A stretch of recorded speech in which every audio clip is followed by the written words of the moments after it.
आपका पॉइंट आ गया। मैं आपको दोबारा मौका दूंगी। जनरल अमजद शोएब हमें ज्वाइन कर चुके। जनरल साहब बहुत शुक्रिया ज्वाइन करने के लिए। जनरल साहब आपकी तरफ अब मैं आ रही हूँ।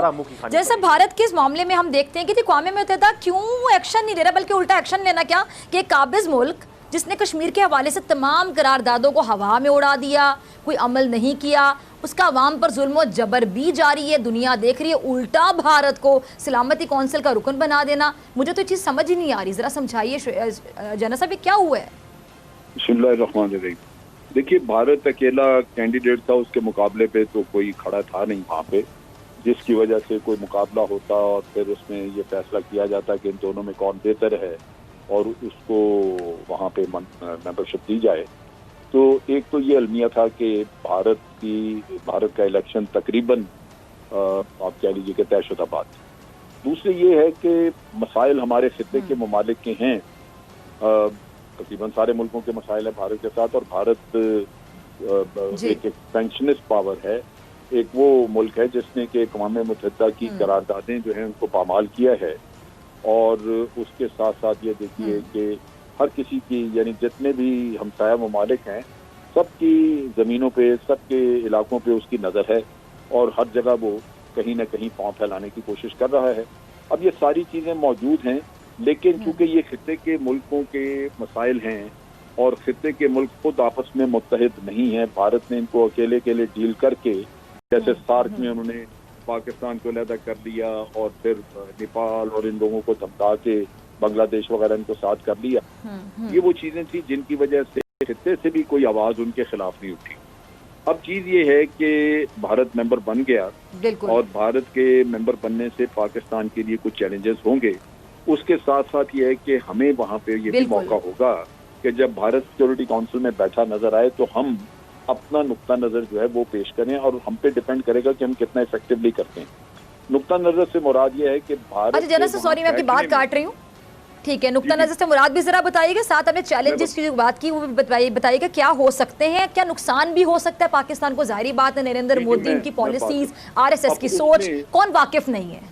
उसमें हमने भारत का असल चेहरा दिखाना होगा और दुनिया को बार बार ये सवाल करना होगा कि क्या ऐसे मुल्क का वहाँ बैठना मुनासिब है जो इंसानी हकूक का बहुत बड़ा पामाल करने वाला हो, जिसके ऊपर अक़वाम मुत्तहिदा के इंसानी हकूक के अदारे जो हैं वो वहाँ पे कहें कि जनाब यहाँ कश्मीर में फैक्ट फाइंडिंग मिशन जाना चाहिए, और भारत उनको इजाज़त ना देता हो। भारत जिसने कि कश्मीर के ऊपर अक़वाम मुत्तहिदा की तमाम करारदादों के खिलाफ काम किया, पामाल किया, और यकतरफा यूनिलेटरल एक्शन देके और यूनियन टेरिटरीज बना दी उन मुतनाज़ा इलाकों को, क्या ऐसे मुल्क को जो अक़वाम मुत्तहिदा की करारदादों की वक़्त न रखता हो उसको मेंबरशिप मिलनी चाहिए यहाँ पे। और फिर वो ऐसा मुल्क जो अपने हमसाया मुल्कों के साथ तहजीब याफ्ता रवैया न रख सकता हो, धौंस और धमकी उन पे जमाता हो, और उसके साथ साथ उनके इलाकों पे नजर रखता हो, क्या ऐसे मुल्क को जगह दी जा सकती है, क्या उससे तवक्को की जा सकती है कि वो इंसाफ का साथ देगा। और फिर वो मुल्क जिसने जाबजा दहशतगर्दी फैलाई, वो पहले दहशतगर्दी करवाता रहा श्रीलंका में, फिर उसने, और श्रीलंका में तो चलती रही, अभी 25 साल चली। फिर बांग्लादेश जब अलहदा कराया ईस्ट पाकिस्तान, तो बांग्लादेश बनाने में भी उसने ये दहशतगर्दी की जिसका मोतरफ खुद मोदी हुआ। और फिर पाकिस्तान में दहशतगर्दी के तो बेतहाशा सबूत है, इनकी बात कोई करे तब है। तो इन हालात में आपके पास एक मौका होगा कि इसको रोजाना की बुनियाद पे वहाँ पे शर्मसार किया जाए और दुनिया की आंखें खोली जाएं। अब चीज ये है, नुकसान हमें क्या हो सकता है। भारत ने जब ये सीट संभालनी थी जो कि 1 जनवरी 2021 से होगी, इनके फॉरेन मिनिस्टर ने अभी इलेक्शन से कुछ पहले अपनी लॉबिंग करते हुए उन्होंने कहा जी कि हमारी 5 तरजीहात होंगी जब हम अक़वाम मुत्तहिदा में बैठे, और उसमें सबसे पहली तरजीह जो उन्होंने जिक्र की, बाकी तो ऐसे लफाजी, लेकिन जो इम्पोर्टेंट चीज पाकिस्तान के नुक्ता निगाह से, वो सबसे पहली चीज उन्होंने जो बात की, उन्होंने कहा जी टेररिज्म जो है वो हमारी सबसे पहली तरजीह हो।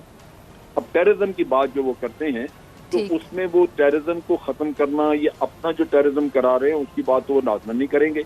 वो सिर्फ एक ही नुक्ता, उनका सारा एजेंडा एक नुक्ते का होता है, और वो ये कि पाकिस्तान हमारे घर में टेररिज्म करवाता है। और ये वो राग उन्होंने इतना अलापा कि टेररिज्म के वहाँ वाकयात नहीं भी होते, हालांकि उलट है जनरल साहब, वो टेररिज्म करवाते हैं हमारे यहाँ, अब इसी से मैं एक सवाल निकालूंगी नकवी साहब आपके लिए, ठीक है जनरल साहब आपका पॉइंट आ गया होता है। बिल्कुल, मैं जरा डॉक्टर साहब मैं एक सेकंड जरा मुझे ये वजाहत करने जी कंप्लीट कीजिए। जी अच्छा, अब बात ये है जी जनरल साहब कि वो उनके मुल्क में कोई अगर दौरे पे आ जाए, कोई बाहर की शख्सियत आ जाए, जो जॉइंट कम्युनिटी इशू होता है उसमें लाजमन ये शामिल होता है पहला पॉइंट के हमसाया मुल्कों की तरफ से जो भारत में दहशतगर्दी कराई जा रही है, हम उसके खिलाफ हैं, वो बंद की जाए। जी जब भारत से कोई जाता है कहीं बाहर, खुद मोदी जाए, तो वहां से जो कम्युनिटी इशू होता है उसमें लाजमन ये होता है कि जनाब जब भी हमसाया ममालिक जो है उनको एहतियात करनी चाहिए, यहाँ खित्ते में दहशतगर्दी नहीं करानी चाहिए। यानी वो पाकिस्तान को कोई लम्हा, कोई जगह, कोई मौका नहीं होता जहाँ बख्शे ना। और खुद उन्होंने अपने मासस में, उन्होंने अपने लोगों में, लीडर्स में, खा वो अपोजिशन का हो, खा वो, उसमें ये चीज इतनी उनके ज़हनों में इंस्टिल कर दी है, डाल दी है कि वो हर बात पे कहते हैं कि जी पाकिस्तान तो दहशतगर्दी कराता है, तो दहशतगर्दी है कहाँ, लेकिन पाकिस्तान कराता है। अब चीज ये है कि हमें दहशतगर्दी से 70,000 लोग हमने मारे, हमारा लीडर तो कभी बोले ही नहीं। हमारे पिछली हुकूमत में जो लीडर थे उन्होंने तो बल्कि यहाँ तक कहा कि क्या हमें बॉम्बे में भेजने चाहिए थे लोग जो जाके ये वहाँ पे इतने 160 लोगों को मार दें। ये हमारे तो घर वाले हमें, हमारे घर में बैठे जो हमें छुरी पीछे से घूमते थे, तो ये हमने तो ये भुगता। और फिर उसके साथ साथ यहाँ तैयब उर्दगान तक आए जो हमारे इतने करीबी दोस्त हैं, हम तो उनसे भी जॉइंट कम्युनिकेट न करवा सके, जिससे कि जिसमें कहा जाता है कि जनाब कल बोशन यहाँ पे आया हुआ है, भारत के सबूत है, भारत को यहाँ दहशतगर्दी नहीं करानी चाहिए।